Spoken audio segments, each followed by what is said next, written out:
All right, we'll say good morning, Zechus, Baruch Hashem, second to last daf of Bava Basra. We want to begin by thanking all of our sponsors to thank our annual TALMUD TORAH sponsor for Tafshin Pei Hey, the Tilson Mishpacha of Eretz Yisrael, for dedicating all the Shirma and Droshos this year as a zechus for besuros, tovos for Am Yisroel. TALMUD TORAH sponsors for the month of Kislev, Habalin Lutova, Josh and Becca Friedman, creation of the Yahrzeit of Josh, his father Yisroel Yehuda ben HaRav Chaim Rephael, and for this, in the zechus of the safe return of our hostages, and for the security of our precious chayalim. Sammy and Malka Esterson for dedicating all the shiurim and droshos this month in memory of their parents, Ludwig Stiefel, Yitzchak Laib and Aharon HaKohen, Sarah Stiefel, Sarah, Rachel Bas Baruch Avraham, Hinda Esterson, Hinda Bas Henech Efrayim, and in memory of their dear friend, brave soldier, beloved husband and father and skilled physiotherapist, Naftali Gordon, Naftali Yonah Hy, Ben Beatrice, Miriam, and Daniel Yigal. We also take the opportunity to welcome back Reb Sammy after celebrating the wedding, the chasana of his son Ari to Dorit Badnik. Mazel tov, welcome back. A little bit surprised that it was not a destination chasana for the shir, considering that it was in Florida. But okay, I'm sorry. The shir was there. Baruch Hashem. Reb Sammy, on behalf of the shir, Mazel tov. You should be zoche. Miriam, you and Malka should be zoche. Temeretz Hashem. See Dori. It's a beautiful Yiddish nachas from this chasana. Kala from your entire mishpacha. Mazel tov. Excellent. I will say, and of course, we always dedicate all of our learning in the zechus of our precious hostage, Mechalish Baruch Hu, bring them home b'shalom and b'karov. I will say, especially in these days when, it's so hard to, on one hand, get our hopes up, but on the other hand, what's the power of the Jew? And we hear in the news the possibility of a hostage deal, the possibility of negotiations finally progressing.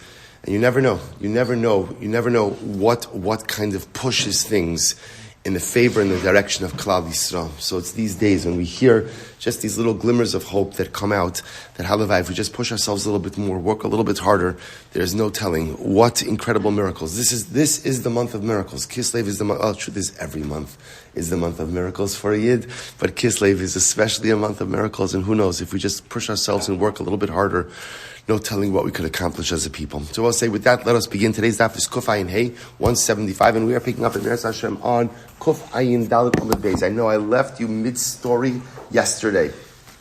So I'll say, so remember again, the Gemara says as follows. So remember the story that we started. The story that we started was Moshe Bar Atzri was the father of Rav Huna, and Moshe Bar Atzri also guaranteed his daughter-in-law's ksuba. Rav Huna had fallen on financially difficult times. So Abaye gave Rav Huna an interesting eitzah, which was divorce your wife. You have no money. She'll collect her ksuva from your father, the guarantor of the ksuva, and then you'll get remarried, and Baruch Hashem, you have a little nest egg along with you. So the Gemara says, remember the Gemara asked, so they asked Abaye, but 1 second, we learned in our Mishnah, that's what? That if a woman has a guarantor for a ksuva, and her husband is divorcing her and going to rely on that guarantor, then what's the halacha? He has to take a neder that he's not going to remarry her in order dafka not to exploit this situation. To which Abaye responded, okay, not everybody gets divorced in front of a beis din. In other words, that neder works fine if you're getting divorced in front of a beis din. But again, Bepashas Rashbam points out, it's very interesting. What do you need to get divorced? Pretty much the same thing you need to get married, which is witnesses. Married, you need a minion also, right? Ideally, you need a minion, right? But for divorce, you don't need a minion. For divorce, all you need is 2 witnesses. So if you get 2 witnesses, write up a get. Halacha l'maaseh, you're divorced. And again, you could bypass the entire neder. To which the Gemara says, L'sof igloi milsa de koinu.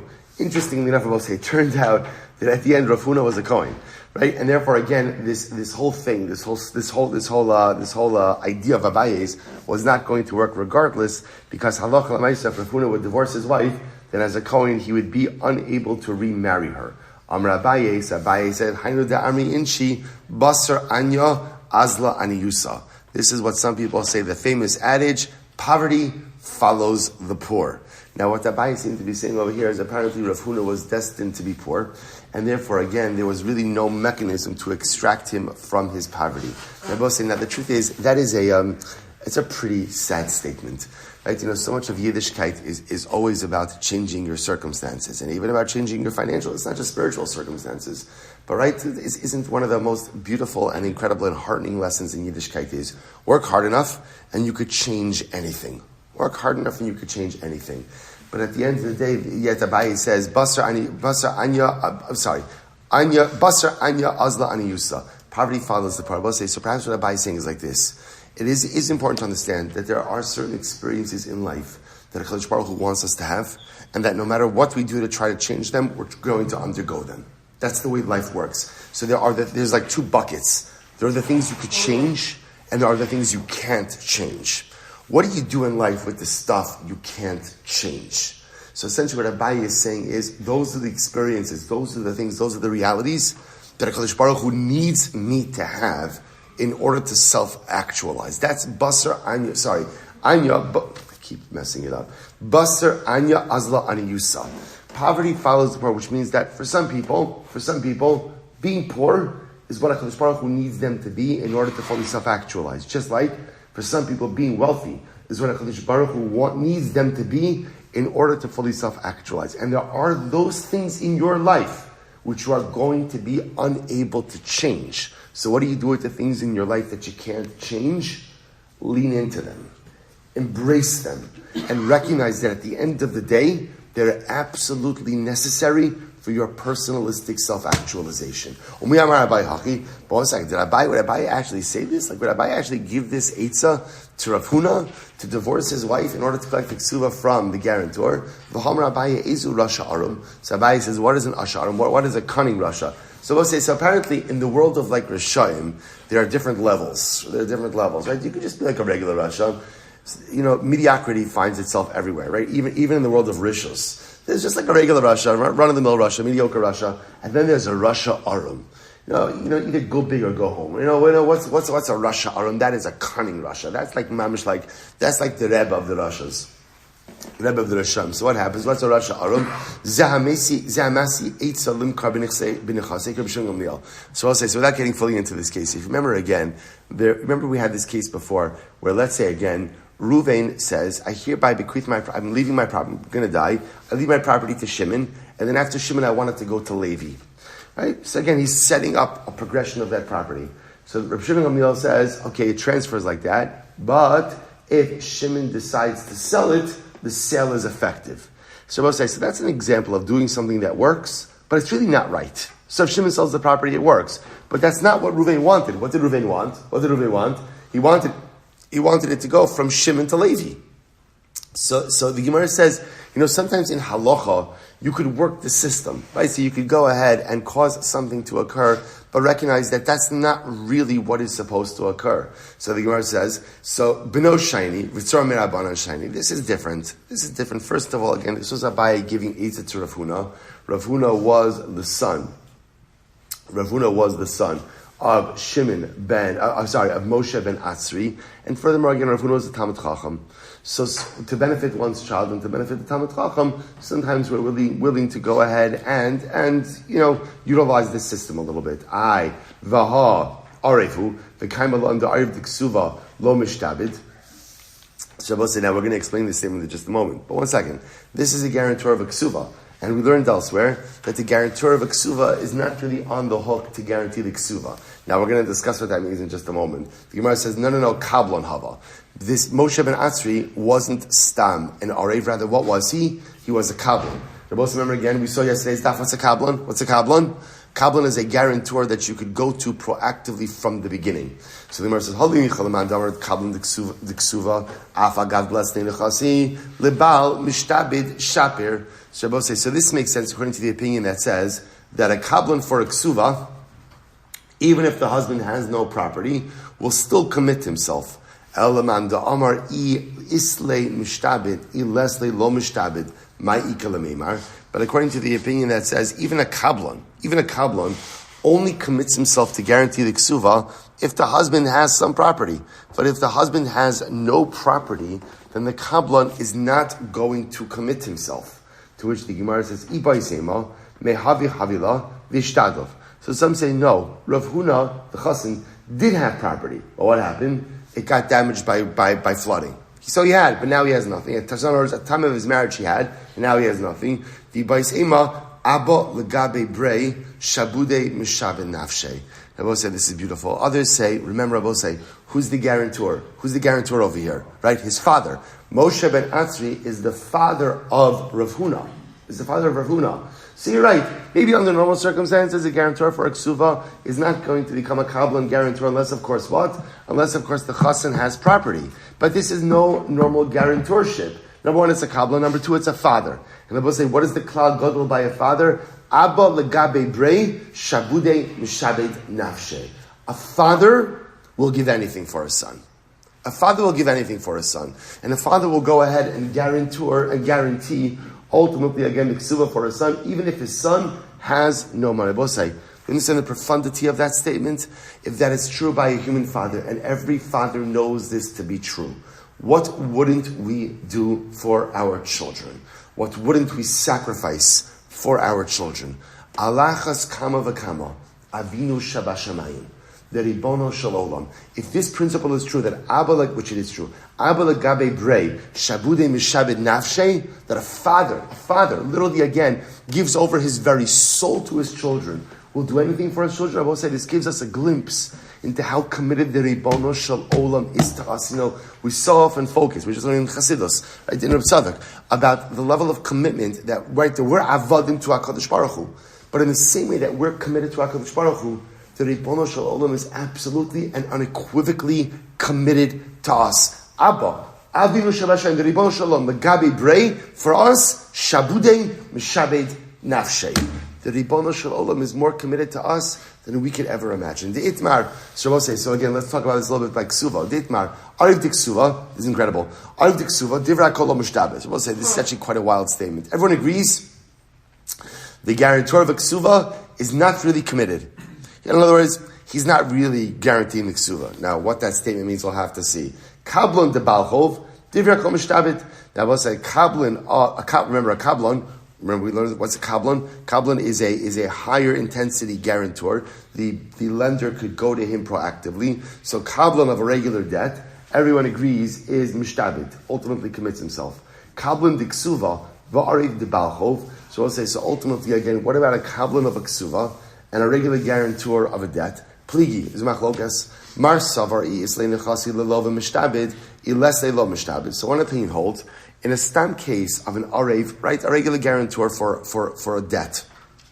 So one opinion holds, as long as the borrower has some property at the time of the debt, so therefore it's possible for him to pay back, the arev will commit himself.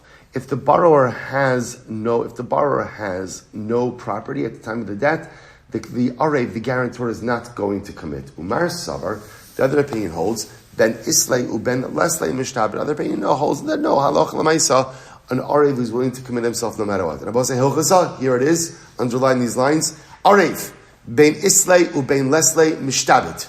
So Abba say, the halacha is, in a general debt, when a person gives himself over as an Arev, as a guarantor, he's committed.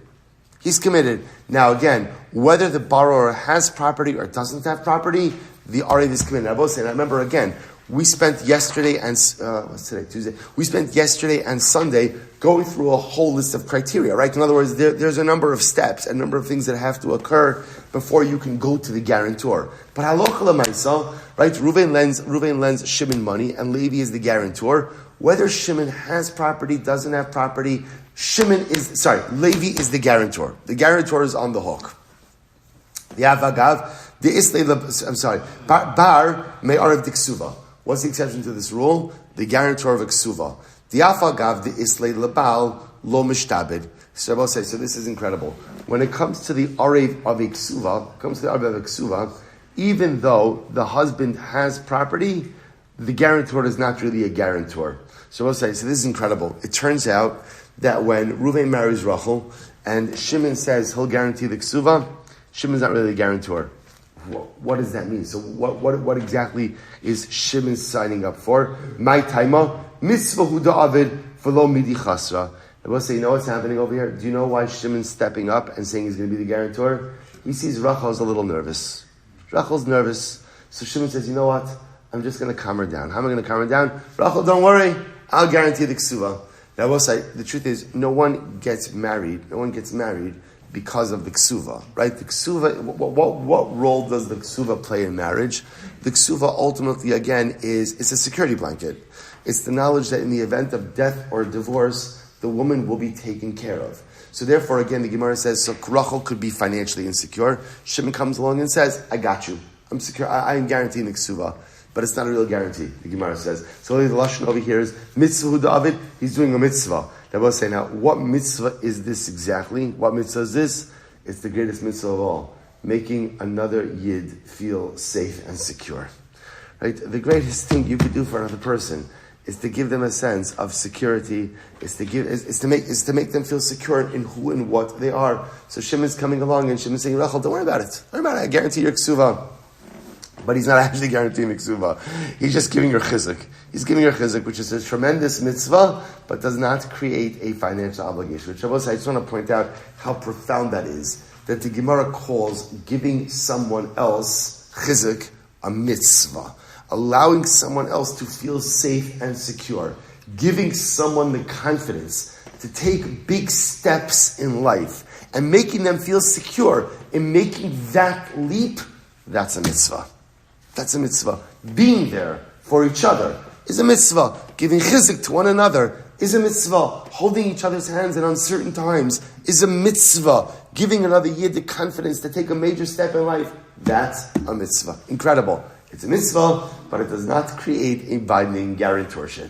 And it turns out, it's fascinating, it turns out that stam, a person who agrees to be a guarantor in a ksuva, is not financially on the hook. Now, what will happen? If a person becomes a kaplan on a ksuva, that's something different, right? You take the step of being a kaplan, then that does create, ultimately, again, financial obligation. Incredible. Amar Avuna, we'll say another case, interesting case over here. Shchimira, she'ekdish kol nechasav, v'amar mana leploni biyadi. So this is a very interesting case, right? Reuven's on his deathbed. And he says, I hereby consecrate all of my property to the Beis HaMikdash. Right? I give all of my money to tzedakah. Right? By the way, such hashgacha pratis that we're learning this Gemara, right, on the day that our campaign starts. Incredible. Not in the Shchimira case, right? But again, incredible, right? So what happens? So Reuven goes ahead and says, I hereby give all of my property to the Beis HaMikdash. And then he says, Va'amar mana leploni biyadi. But then he's, by the way, not all of the money, because the truth is $1,000 belongs to Reuven.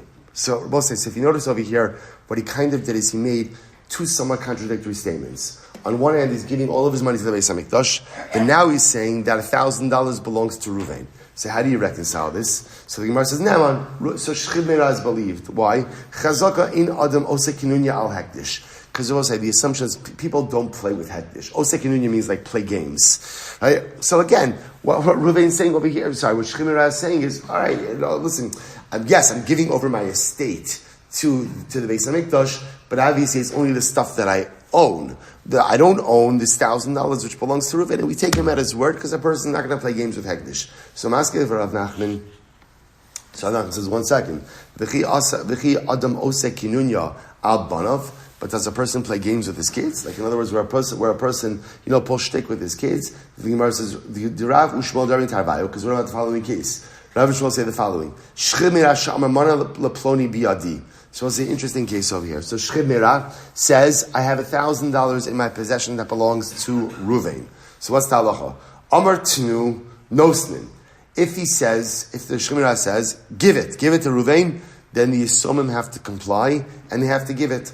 Lo amar tnu. If ultimately again he did not say, Shchimira didn't say give it, then ein nosnin. Then they don't have to give it. Now that's a very strange idea, right? Now, in other words, if Shchimira is saying, I have $1,000 that belongs to Reuven in my possession, right? Then whether he says tnu or doesn't say tnu, why wouldn't he be obligated to go? Why wouldn't the kids, the Yarshim, the Yisomim, why wouldn't they be obligated to give it to Reuven? What do you see from here? Alma, so what you see from here is people do pull a little bit of shtick. What's happening over here? Alma, Adam Asui, Shalo, Lahasbia Esbanav. So we'll say what's happening over here. What we're concerned about is the following. Really, Shchimira doesn't owe Reuven any money. So why is he saying that he owes Reuven money? Why is he saying it? Because he's concerned that when he dies, he's really leaving a lot of money to his kids. The optics, he doesn't want the optics to be that he had a lot of money, that he's leaving a lot of money. So what does he say? He makes a statement that, oh no, it's not all mine. It's not all mine.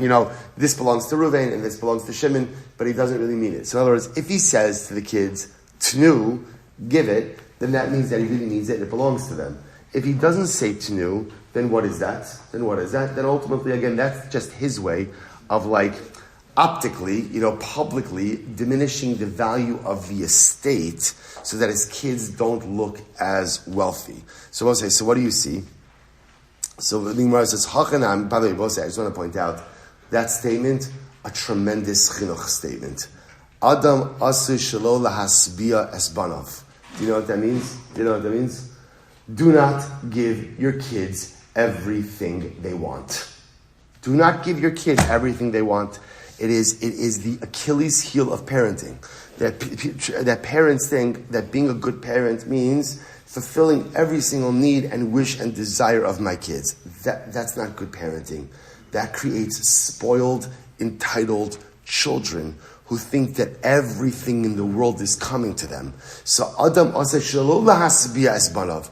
Don't satiate your kids by giving them everything they want. The job of a parent is to decide. There's a big chiluk in life. Rabbi Basra, one of the most important things that we learn in life is to make the distinction between the things that we need and the things that we want. A parent should make sure that a child has every single thing that he needs, but also has to be mechanech the child that you don't get every single thing that you want. Incredible. Adam aseh shelo lahasbia esbanav. Incredible. Top of Kuf Ayin Hey, 175. Hachanami. Adam asu shelo lahasbias atzmo. So 1 second. Now that I see this, I can apply this to this other case as well. So maybe when Shchiv Mira said like this, Shchiv Mira said, I'm leaving my whole estate to the Beis HaMikdash, and now what happens? He says, but Reuven, I owe Reuven $1,000. Maybe he doesn't really owe Reuven $1,000. But what is he trying to do? He's trying to just kind of diminish the value of his estate a little bit, right? And bring that down so that he doesn't appear as wealthy. So the Gemara says, Ki ka'amar Rav Huna Hasam did not get shtar. No. The case of there, by Reuven, is where ultimately, again, Reuven has a shtar. So, right, what's happening over here? Shchimira goes ahead. So we'll say, so we're going to come back to the leaving the property to the kid case in just a moment. But going back to the Hektish case, what's happening over here is as follows. So Shchimira says, I hereby leave all of my property to the Beis HaMikdash. And then he says, but there's $1,000 in my possession that actually belongs to Reuven. The Gemara now is suggesting that a halacha l'maisa, we're talking about a case where Reuven has a shtar. Right? Reuven says, I lent Shchimira, that wasn't his name at the time, but I lent Shchimira $1,000. So he has a shtar. Michlal. The Rabbi Shmuel Delo Nakid Shtar. So Rabbi Shmuel's case, what's he talking about? A case where the lender doesn't have a shtar. Amar Tnu Nosnin Malva Al Pehava. But 1 second, if in Rabbi Shmuel's case, which is Rabbi Shmuel's case is the case where Shchimira says, I have $1,000 of Reuven in my possession, give it back to him, right? If he says Tnu, they give it. If he doesn't say Tnu, they don't give it. But even if he says Tnu, if there's no shtar, then really this is a verbal loan. If it's a verbal loan, I'll say, what's halacha? You can't collect a milva al peh from Yisomim. After all, Rav Shmuel Gami Tarvayu, milva al peh, eina gova lo min hayarshiv lo min halakuchos. I will say, you cannot collect a verbal loan from orphans or from purchasers. I will say, now remember again, any time that we say you can't collect something from orphans, what does that actually mean? What does that mean? You can't collect it from them when they're young. In other words, when they reach the age of majority, you could take it to Beis and you could litigate it out. But Lamaisi, you can't just show up and go out and collect it. So according to Rabbi Shmuel, if we're talking about that it's not a shtar, even if Shchimira said Tnu, why would the kids be obligated to go out and pay that up? Amar Rav Nachman, Idi v'idi dinakit shtara. Both cases, or the hektish case, and the case where the father tells the kids, the property is yours, the estate is yours, but there's $1,000 for Reuven. Both of the cases where Reuven, the lender, has a shtar. I saw why the distinction between the two cases. V'lo kasha, hada mekuyam, hada lo mekuyam. Very simple. One is talking about a certified shtar, and one is talking about the non-certified shtar. Right? So in the case, ultimately, again, of the Yisomim, where Shemira says Tnu, the shtar itself was certified. So because it's certified, therefore again, this is not a milva alpeh. This is a certified document, and therefore you can collect with it. Incredible. So Amar Tnu, let me finish that up. Amar Tnu kaimi lishtare. This is very interesting. So essentially, I will say what the Gemara is introducing to us is like this: Shemira is on his deathbed, right? He says to his kids, "I'm leaving you my estate. Leaving my estate."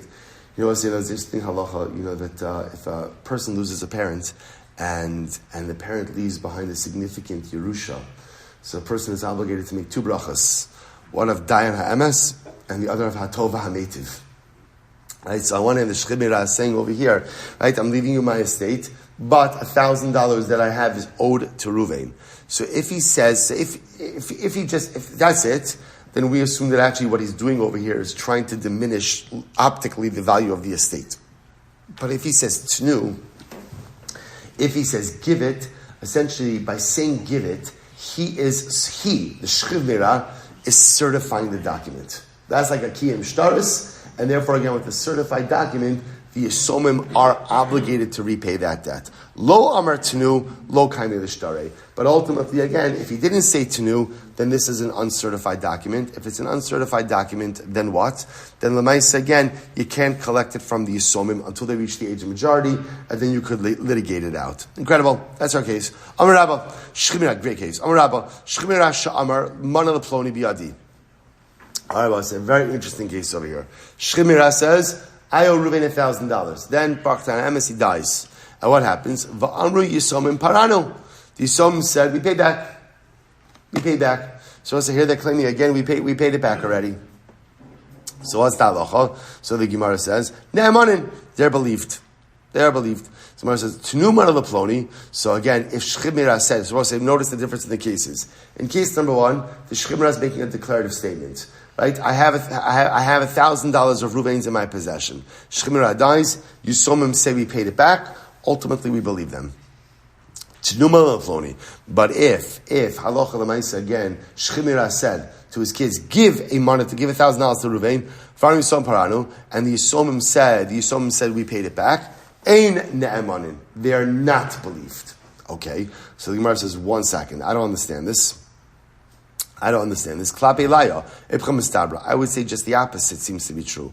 Amar tnu mana leploni. So listen to this. In a case where Shemira said, he says to his kids, give $1,000 to Ruvain, kevan de paska avuan lemilse, ika lemember de pare. So I would say in that case, because the father is giving a directive, right? He's telling his kids, tnu, I would assume that what? That halacha l'maisa, they comply with his wishes. Because he's giving them a directive. He's telling them, Chevra, kids, kindulach, go ahead and give Reuven back the $1,000. In that case, I would say the kids are complying. He's giving the basket of milsa, ikalim the pare. Mana leploni biadi. On the other hand, when the Shemira just makes a general statement that there's $1,000 of Reuven's in my possession, kevan de lo pasek avon milsa. Since the father's not giving a directive, ikalim de lo pare. I would say in that case, he's kind of conveying information without giving a directive to pay back. I would say that's the case for the kids. Didn't pay back. You're right. Rather, we'll say, if you're going to say, here's what you have to say. Watch this. So Shemira says, there's $1,000 of Reuven in my possession. Va'amru Yisomim. Chazar va'amar lanu abba parati. Ne'eman. Oh, okay, plot twist over here. So what happens? So Shemira says, I have $1,000 of Reuven in my possession. And then what happens? Father dies, Shemira dies. And the kids say, by the way, our father said afterwards that he paid it back. He paid it back. Ne'emanin. The kids are believed. Why? My taima at kuri mitkar. Because we assume what happened over here is as follows. The progression of events was like this. Shemira is on his bed. They both say, what are you doing in your Shemira? What are you doing in your Shemira? Hopefully tshuva. That's number one. A lot of tshuva. And probably a lot of reflection. So he's reflecting on his life. And he's thinking to himself, you know what? There's $1,000 of Reuven in my possession. And then he remembered afterwards, no, I paid him back. So the kids say, Dad paid back before he died. And that's it. He's Naaman. However, Tnuman of the Ploni, from Yisomim Chazar, Va'amra Abba Parati, ain't Naamanin. But if Shemira said to his kids, give Reuven $1,000. And then the kids say, father reflected on it a little bit more and he realized that he paid it back. We don't believe the Yisomim. Why not? Dem isa de pare lo hava amar tnu. See, Abba says it's very interesting. When Shchibina says tnu, a person only says tnu when? After they've really thought this through. Right? In other words, I understand the first case of, I have $1,000 of Reuven's in my possession. That could be more of like a reflective statement. That upon further reflection, you realize, I paid it back. But when you say, when the Shechina says, pay Reuven $1,000, that's not a reflective statement. That is a declarative actional statement. A declarative actional statement only comes on the heels of decisive analysis. Right? So therefore, again, when Shechina says, sorry, that again, there's $1,000 of Reuven in my possession, and then Shechimira dies, and the kids say, no. Dad said afterwards that he paid it back. We believe the Yisomim. But if he said, give $1,000 to Reuven, and then the kids say, Dad said, he paid it back, we don't believe the Yisomim, because Tnu, ultimately, again, is a lashon of certitude, of certainty. Okay? By Rava, Shechimira Shahoda, I suppose the interesting case over here. Shechimira Shahoda, Mahu. I suppose I watch this. So let's say Shechimira is on his deathbed. Now, in general, I'm going to say the halacha now with the Shechimira. Generally, if a person goes ahead, let's say I owe Reuven $1,000. Not a Shechimira. I owe Reuven $1,000. So there's a hodah. Generally, in order for a hodah, in order for an admission to be binding, you have to do it in front of two witnesses. Because if you don't, I could always claim, Meshatani b'cha. I was just joking. Right? Whatever, there was a long conversation. I don't like awkward silences. So I just said, I owe you $1,000. Right? So the Maisa, if you look at the Rashbam, Shemra Shahoda, Bal Chovo Toin Lo, Manali Biadach, Hava Amar Lo Ahain, the Bechia Gab Narina Besan Hedger and Berg Zeber, the Tzarak Shiomar, Atem Eidai, Vim Lo Matzi Amar Mishatani Becha. So in general, even when you make an admission requires two witnesses. See, here's the Shaila. Shchimira Shahoda Mahu. When a Shchimira admits that he owes money, what's the halacha? Tzarech lomar atem edai, tzarech lomar atem edai. Does the Shchimira, when he's making this admission, does he have to identify the witnesses? You are my witnesses, or not? Tzarech shiomer ksovu, and tzarech lomar ksovu. Similarly, again, does the Shchimira have to instruct that this admission be committed to writing, or not? So we'll say, what does this all come down to? This is incredible. What it really comes down to is, Adam mishata b'shas misa, o ein ana mishata b'shas misa. Does a person joke around when he's dying, or not? That's the shaila. Right? Mishata, that's the shaila. They will say, by the way, I just want to point out, it's so interesting, in other words, they will say, mishata is the lashon of like shtus. The lashon of shtus. Right? So does a person say frivolous things, right? Unnecessary things, when he's dying or not? When he's dying or not? So that's the shayla. In other words, is he going to crack a frivolous joke when he's dying or not? So the Gemara says, Basra debaya hadar pashta. After we asked it, then we answered it. Ein adam mishata b'shas misa. A person doesn't play around when he's dying. Doesn't play around when he's dying. Right? Doesn't go ahead and say divrei shtos when he's dying. But divrei shchemira kiksuvim v'chimsurim dara. But on the other hand, we also say the words of a shchimira are as if they are written, right? As if they are committed to writing, and ultimately again misurin, given over to Beis Din. So we'll say, so this, remember, so let's just work backwards. So what that means, halacha l'maisa, is that, again, in general, now we've seen this before, right? This is like shchimira 101. Divrei shchimira kiksuvin v'chimsurin damu. Right? That the words of a shchimira are as if they are written and given over to Beis Din. In other words, that the shchimira need not instruct witnesses and does not have to instruct anything to be given over in writing. His words are always considered to be that way. That's the halacha. And also what the Gemara introduces us to is this concept of ein adam mishata b'shas misaso. Person doesn't joke around, doesn't engage in divrei shtos from the day. We'll say, what can you infer from that Gemara? What can you infer from that Gemara? It's when we're dying that we don't engage in divrei shtos. The problem is when we're living. How much time is wasted with divrei shtos? How much time is wasted with nonsensical activity? How much time is wasted, right, with words that are so meaningless? How much time do we let slip? You're right. You know what? One of the most incredible things about dying, is a person recognizes the urgency of time. Because suddenly I realize that I don't have an inexhaustible supply of it. So in the moment when I'm dying, that's suddenly again, ein adam mishate b'shas misa. How can I joke around? How can I mess around when I'm dying? At the end of the day, I realize I don't know how much time I have left. I better use every single moment wisely. The problem is that when we're living, we think that there's an inexhaustible supply of time. So we'll say things that just are like foolish, and we'll do things that are just meaningless, and we'll let precious moments of time just seep through our fingers. The goal is to be able to live a life of ein adam mishata b'shas chayim. That's the goal. Ein adam mishata b'shas misa is a statement of fact. People don't waste time when they're dying because they recognize, I don't know how much time I have left. But the goal, the aspirational goal in life, is ein adam mishata b'shas chayim. If I can maximize life when I'm alive, if I can maximize my moments when I'm actually when I have them, when I can utilize them to the fullest, that's the hallmark of successful living. Incredible. Mishnah. Let's go weiter. All right, plenty of time.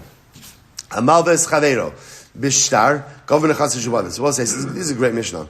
If you lend someone money and the loan is documented the loan is written in a shtar, right? So I lend Reuven $1,000 and we write it down in a document. What's the halacha? Governor chassid mishubavim. I am able to go ahead and collect from encumbered properties. Okay, this is like halacha 101. I de edim. So I'll say if I just did it with witnesses. What if I lent Reuven $1,000 in front of witnesses, but we didn't write down the transaction in a document? Then govim in echasim and echorin. Then halacha I cannot collect from encumbered properties. So I'll say we've seen this many times. The only time you're allowed to collect from encumbered property is when the loan is written in a document, because a document has a call, a document generates publicity, and therefore any purchasers will know about it. If you lend money in front of witnesses, I will say, we've also seen this. Remember, the halacha is you are not supposed to lend money without witnesses. Actually, Kitzur Shulchan Aruch Paskins, we saw this in Kitzur, that if you lend money without witnesses, you are in violation of Lifnei Iver Lo Sitei Michshal. You are in violation of placing a stumbling block. Because if you lend money without witnesses, what is that allowing the borrower to do? What is allowing him to do? To deny the whole thing ever happened. So halacha l'maisa, you have to lend money with witnesses. Okay, so I will say, but again, if you lend money with witnesses, but there's no document, you could collect, but only from unencumbered property, not from encumbered property. Amud Beis.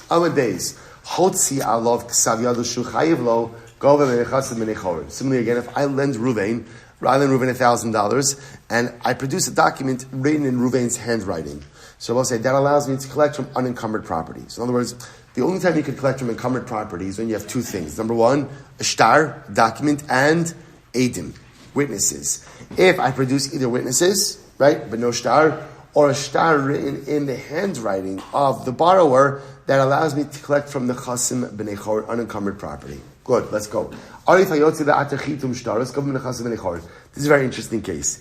We'll say it would be in a typical loan document, if I'm lending Reuven money, $1,000, and Shimon is the guarantor, Shimon would be signing in the body of the document. That information would be written in the body of the document before the signatures of the witnesses. So let's say there's a loan document, and it says, I lent Reuven $1,000, but Shimon's guarantorship appears beneath the signatures of the witnesses. What does that do? So I'll say, halacha l'maisa. So ultimately, again, I can only collect from the chasim b'nei chorin, because this is not considered. We'll see exactly what this means in the Gemara. We'll look at the Rashbam. Govim b'nei chasim b'nei chorin, second line from the top. To lo govim mishubadim ela malva kasu b'shtar sheyesh bo edim kevan diikatarti shtaro edim mafkide lekola.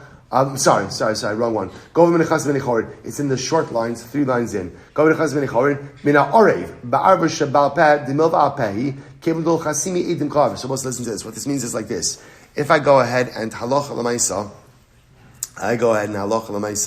go ahead and have an aris. So I lent Reuven $1,000, and then what happens? Reuven's going ahead, and Shimon's guaranteeing the loan. So normally Shimon should sign before the signatures of the witnesses. In this case over here, what happened is Shimon signed beneath the signatures of the witnesses. So Shimon is a guarantor, but I can only collect, or I the lender, can only collect from the unencumbered properties of Shimon, not from the encumbered properties of Shimon. Maisa, this once happened, and Rabbi Shmuel said, yes, you could only collect from the nechasim b'nei chorin of You can only collect from the nechasim and echorin of the guarantor. Amar lo benanas. Eina goveh lo menechasim mishvada lo menechasim and echorin. So this is incredible. Benanas says no. When you have this kind of case of where the guarantor is signing after the witness. So just so you understand, we've never seen this before, but apparently in a typical shtar, what you would have is a saz. You'd have the writing. Remember again, let's just go through the parts. A shtar is comprised of two parts. What are the two parts? Tofes and torif, right? Tofes, boilerplate, right? Torif, transactionally specific piece. If there's a guarantor, then you would have the guarantorship written in the shtar, then the signatures of the witnesses. What's happening over here is you have all of those pieces, but here the guarantorship is written after the signatures of the witnesses. Benanas comes along and says, in that kind of case, there's no guarantorship, right? Why? He says, Amar lo lama. Listen to this. So Benanas says, Amar lo hariachonik echad b'shok. Listen to this case. Let's say I walk into the marketplace and I see that Shimon has Levi in a chokehold. And what happens now? I'm able to, using my analytical skills, I'm able to deduce, right, that Levi owes Shimon a significant amount of money, hence the chokehold. So I say, so what happens? Va'amar lo, and I say to Shimon, Hanach lo, vani etei lecha. Shimon, listen, do me a favor. Let Levi out of the chokehold. I got you. I'll pay you back. So what's the halacha? I will say, Pater, I don't have to pay Shimon back. Why? Shelo al aminos ravo. I will say, now why not? Now here's what's interesting. What's interesting is you would have thought, why don't I have to pay Shimon back? Because obviously I didn't mean it, right? I didn't mean it. I'm just trying to get Levi out of that chokehold, right? But I will say, but interesting, Banana says like this.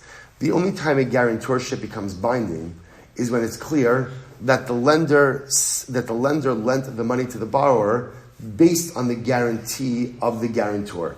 But if the guarantee of the guarantor was not the motivation for the loan, then the guarantor is not obligated. So because in this case over here, I'm being introduced to the transaction after Shimon already has Levi in the chokehold. Shimon didn't lend Levi the money because of me. Because of that, I'm not really a guarantor. Therefore, again, according to Benanas, when you find the guarantor signed after the witnesses, what does that show you? That lender didn't lend the borrower the money on the basis of the guarantor. Whenever that happens, then Allah Chalamaisa, the guarantor is not on the hook. So we'll say, this is essentially represents a fundamental machlokes in guarantorship. According to Benanas, the only time a guarantor is on the hook is when it is clear that the guarantee of the guarantor was the motivation of the loan from the lender to the borrower. But when the lender lent to the borrower without the guarantee, and the guarantee was introduced later on, then there is no obligation upon the guarantor to secure the loan. Incredible. Fundamental machlokes. So what, according to Benanas, what is an example of a guarantor who would be obligated? Helvo vani nosim lecha chayiv. Shekin al amanos lavo. According to Benanas, here would be the example. So right, I go ahead and I say to Ruvain, lend Shimon the money, and I guarantee the debt. That would ultimately, again, that would be an example halach l'maisa of a guarantor. Because here, now this is an extreme example. I, the guarantor, am initiating the actual loan itself. I say to lender, lend to the borrower, and I got you. Rabbi Shmuel, it's a beautiful end of the Mishnah over here. I didn't introduce. This is the last Mishnah of Basra. So the Gemara says, if you want to become wise, right, engage in learning monetary law. Listen, right? This validates what we've been doing, right? So it says, if you want to become wise, engage in monetary law. Because there is no area of Torah that is as complex and has so much voluminous halacha like Dinei Mamanis. Again, we'll see some deeper meanings as well. Vehein kamayon novea. And they are like literally, again, a flowing spring, which means essentially that the more you learn, the more you know, and the more cases you come up with. In other words, there are some halachas that are finite, right? Whatever, right? This is what you do, this is how you do it, and that's it. Well, as we've seen in Dinei Mamanis, what's incredible is the more you learn, the more you see there is to learn, and the more cases that could come up. It's like a Maya Novea. And if you want to really learn Dinei Mamanis, who should be your Rebbe? Shem Benanas. Shem Benanas apparently, again, was the expert in Dinei Mamanis, and therefore, Allah Alamaisa, again, Follow him. Amar Ula. We'll say just one more minute. Amar Ula. We'll say, by the way, don't worry, we are not behind. I just want to point out we're not behind at all. Because again, tomorrow there's really not an Amud days. So we're absolutely fine. Amar Ula Dvar Torah. Echad malva b'shtar ve'echad malva al peh. Kova b'nechasim mishubadim. So Ula said, Midda oraisa. Whether you go ahead and you loan money in a document or you loan money verbally, you are always allowed to collect money from encumbered properties. My time, what's Ula's logic? Shibuda da'oraisa. Ula said, that mid da'oraisa, every loan generates a lien. And therefore, again, whether you lent verbally, right, malva al peh, whether you loan money in a shtar, every loan creates a biblical lien. So a second, if that's the case, then why did the rabbi step in? Why did the rabbi step in and say that a verbal loan does not generate a lien on encumbered? That a verbal loan can only be collected from unencumbered property? Because they were concerned about people who purchase property from the borrower. If there's no document, then people who purchase property from a borrower have no idea that the property is encumbered, and that's not fair to them. So therefore, again, Chazal made it that a lien only devolves upon property if the loan is recorded in a document. Ihachi milva b'shtar nami. So we'll say, but again, if that's the case, then even if the loan is recorded in a document, it should not create a lien against the property. Hasam inhu ninhu dafsidu anafshayu. The Rabbi say, in that case, it is the purchasers themselves who cause themselves loss. In other words, if you have a document, if you have a loan that is recorded in a document, that has a call. If it has a call, that means what? If you research it enough, you'll find it out. If you don't, halacha l'maisa, then that is on you. So we'll say, we'll stop over here for today, but this is the position of Ula. We'll go into more depth of it tomorrow. Ula holds shibuda da'oraisa. Every loan, whether it's verbal or written, generates a lien on all property. The only reason why Chazal said a verbal loan doesn't generate a lien on property is to protect future purchases. All right? We'll say to be continued. Last half of Basra tomorrow. Shkoyach.